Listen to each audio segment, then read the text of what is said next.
That's true. Funny. My grandma's an expert on Zoom now. Oh, really? So, yeah. Surprise, surprise. We've done some family Zooms and she's figured it out. So I'm sorry, not my grandma, my mom, she's in her 80s. So yeah. Okay. So you saw the stuff I sent you, right? Mm-hmm. Okay. I didn't know if at some point you would want to later on, maybe when you edit this or, show that suicide fact sheet or something like that. It's up to you. Actually, but I thought I'd send it to you. I will. Yeah, I will. Oh, I use it. Yeah, I use it. Okay. All right. So tell me when you want to start and we'll just, I'll answer your questions, or if you could just tell us about, whatever. Okay. So however you want to do it. Okay. First of all, how did you get involved with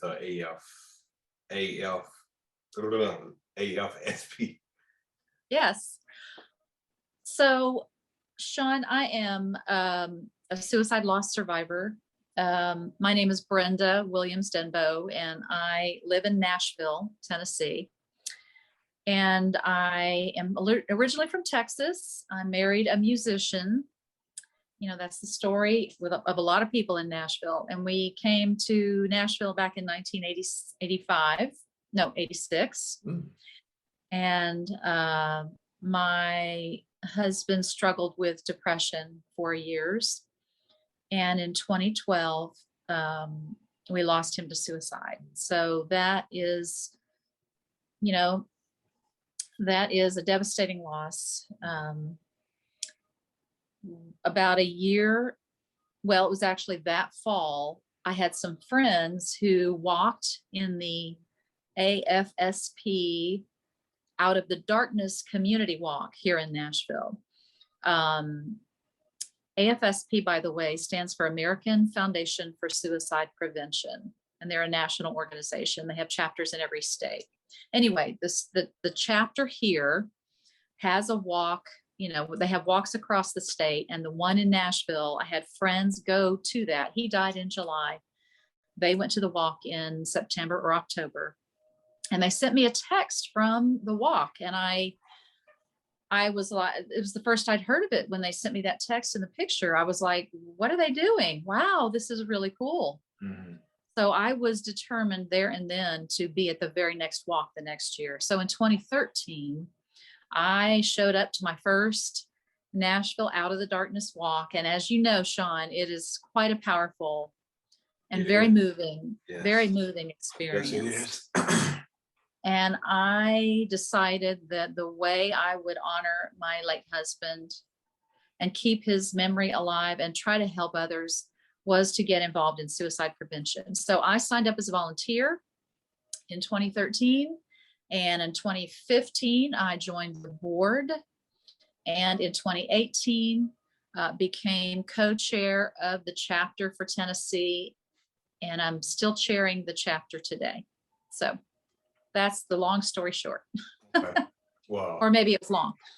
Okay, well, nah, it's not long. It's not how long, but I came across AFSP when I was volunteering at the Memphis Crisis Center back in 2018, I believe, 2017, 2018, I believe. And I just felt that I just wasn't doing enough to, I could do more to help people with help with suicide. And that's when Tanya and Cap was first brought to my attention. And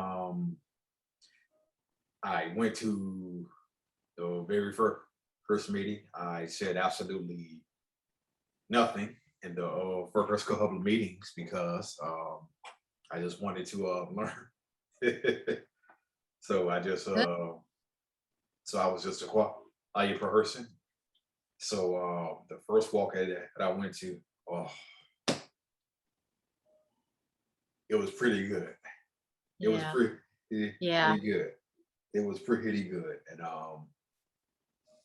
I cannot wait to do it again in 2019. So went back and did it again. Now, of course, we walk from different locations because of everything that went down. But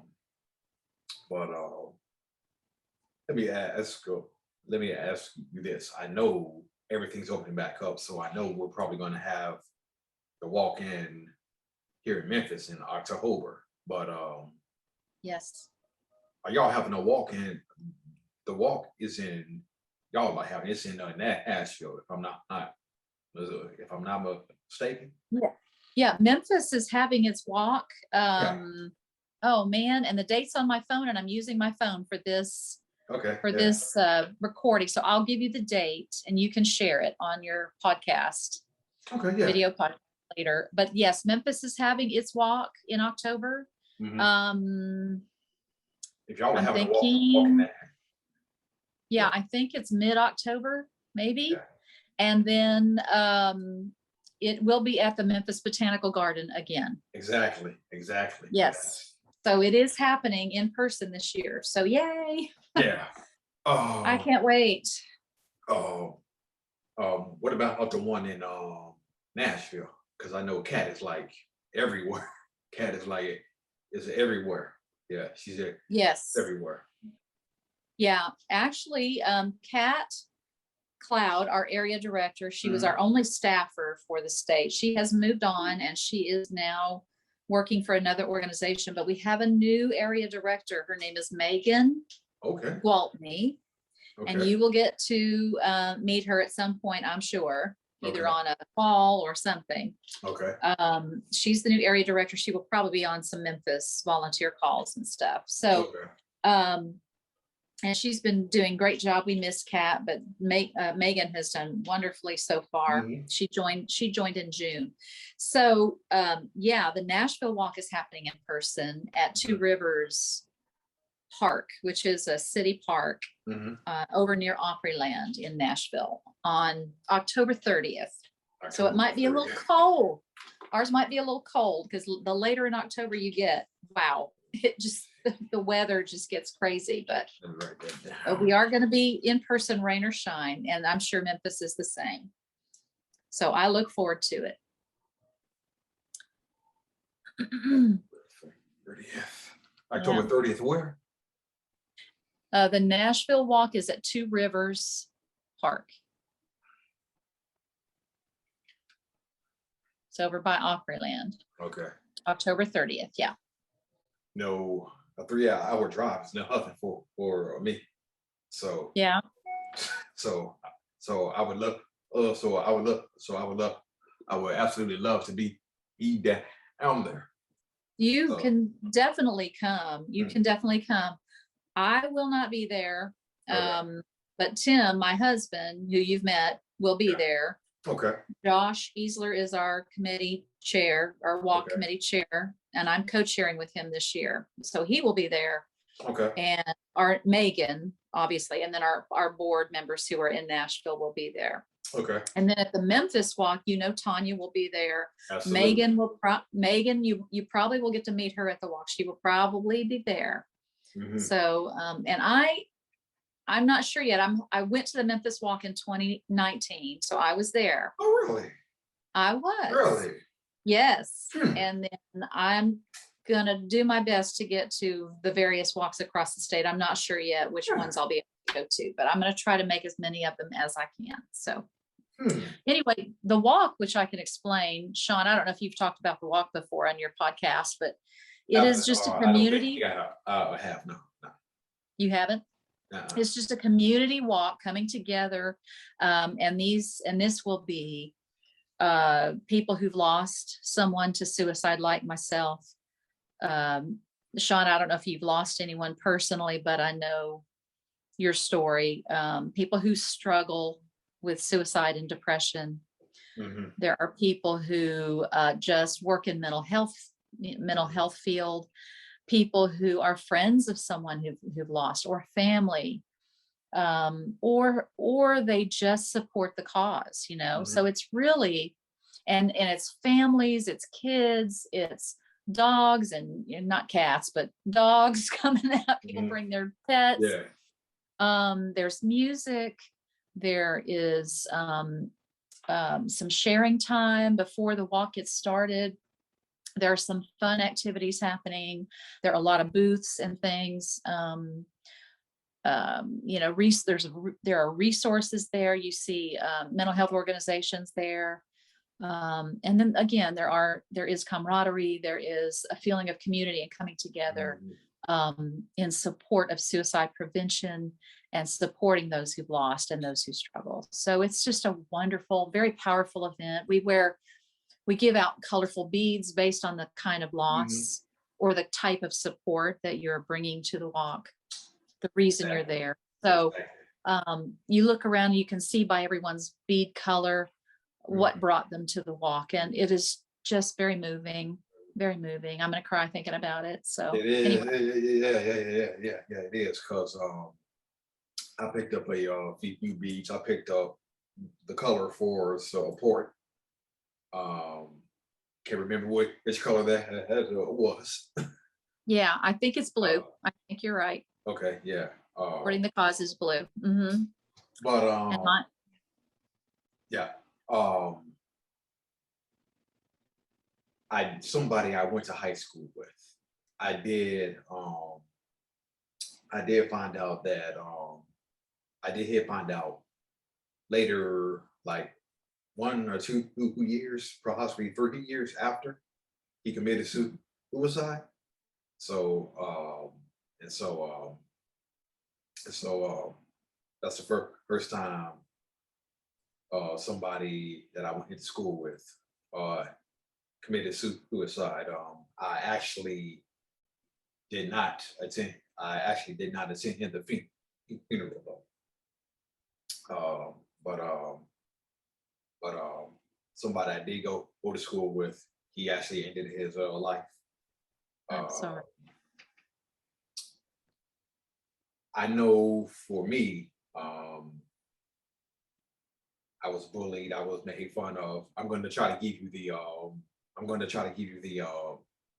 cliff notes if I can. Um, uh, just running through a couple of the incidents that had happened to me. I had my shorts pulled down. Um, I had I had trauma when I was 10. So I got hit by a car when I was 10. I had another bike accident when I was 14. So I had like two bike accidents within a 5 year span. Mm, And so I kind of thought that was contributing to my depression, along with anxiety, bullying, whatnot. mhm. And the first time I had thoughts of suicide, I was in my 20s. I was in my early 20s, Mm, and not going to get into the details of what I thought, but um, I just recently had a MRI on my brain. Well, I went to a neurologist recently, mhm. and Right. they wanted to run some tests on me. They wanted to run some tests on my brain, and they did what they call the EEG, and they also did an MRI as well. And Right. so it was recommended by my counselor. She asked me, "Have you ever seen a neurologist?" And I said no. She said, "Well, I won't haunt that for you because maybe you can find out what's going on with your brain, thoughts of suicide." Mm, Um, I went back for the results on Monday, and the results came back pretty good. So my MRI looked great. yeah. My Good. EEG was pretty good, but I do remember my neurologist asking me, "Are you open to medicine?" And Mhm. I said yes. I said yes. I'm very open to medicine because I had never taken medicine before. So Now I am on a light per prescription just to see how it works. It's like Okay. real light. So I'm on a real light per prescription. The pills are just like this big, though. Yeah. This big though. But yeah, Yeah. they got me on a real light per prescription. But something that had happened last Saturday that shook me a little bit. I've told you about it. Um, I went to bed Saturday night. I did not take my did not take my NyQuil because I take NyQuil because I have broken sleep almost every night of the week. But this night I didn't take it. So what happened was I went to sleep Saturday night and I had a silent nightmare that I overdosed on pills. And Mm, I overdosed, called right. 911, walked out of the house, stumbling, and I had a dream that the ambulance actually passed by my house. Oh my The goodness. ambulance passed by my house and I was raising my hand like, right here. Fell out. That's a And vivid dream. yeah. And Wow. at the point that I fell out, that's when I came to. That's when I came to. That's when I opened my eyes and I was like, wow, Ooh. I really thought, I really thought, Ugh.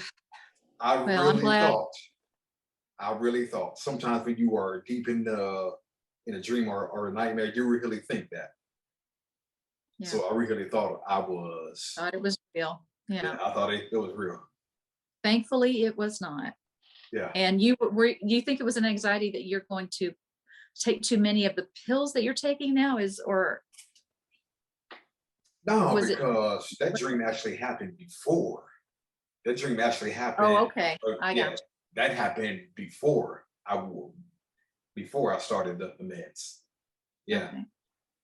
yeah, it happened right before I started the meds, Yeah. and so yeah, so I thought I thought about that quite a bit.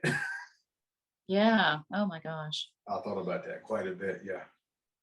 Well, Sean, I want to say I'm sorry that you struggled, but I No, really admire all your efforts to raise awareness and talk absolutely, honestly about what you go through every day. absolutely. Suicide. I just want to transition here and talk a little bit about suicide in Mhm. Tennessee, if that's okay. Yeah, yeah. Just in general, some facts. Oh, absolutely, absolutely. Suicide. Suicide is the ninth leading cause of death here in Okay. Tennessee. It's 10th leading across the country. Yeah. It touches 1 in 5 American families, and yet we here at AFSP and in the mental health realm feel that it is preventable. Mhm. Not 100% across the board. We're not ever going to be able to stop it from happening completely, Yeah. but we believe it is preventable. Um, um, we can stop it, so why shouldn't we try? The Mhm. American Foundation for Suicide Prevention, a little bit about us. We were founded in 1987 by survivors of suicide loss. We now have chapters in all 50 states, including Tennessee. The AFSP's aim is to create a culture that's smart about mental health. We want you to treat your mental health just like you do your physical health and normalize the conversation about mental health. Just like we talk about cancer and diabetes. We didn't used to talk about those things, but we do now. Right. Just like we talk about those things, we want people to be free and Exactly. emboldened to talk about their mental health. I think with the pandemic that we have been through, and we're still kind of eking our way through, still trying to get through it, mental health has risen to the Mhm. awareness about mental health has risen to the forefront, Absolutely. indeed, by Absolutely. by all the stories we've heard. But our goal is to save lives and bring hope to those who are affected by suicide. Yeah. We are donation supported, and we work at 4 different things. We are the largest private funder of suicide prevention research in the country. So apart from the government, we're the largest private organization funding research on suicide prevention. So all the new medications, best practices on and therapies and things like that, a lot of those were came from studies that AFSP helped to pay for. So we're really proud of that. We also do advocacy at the legislature and in Congress here in Tennessee, and in Congress and in states all across the country. We do education. So we do free education, suicide prevention, education and training for schools, civic groups, churches, all kinds of workplaces and organizations and all age groups.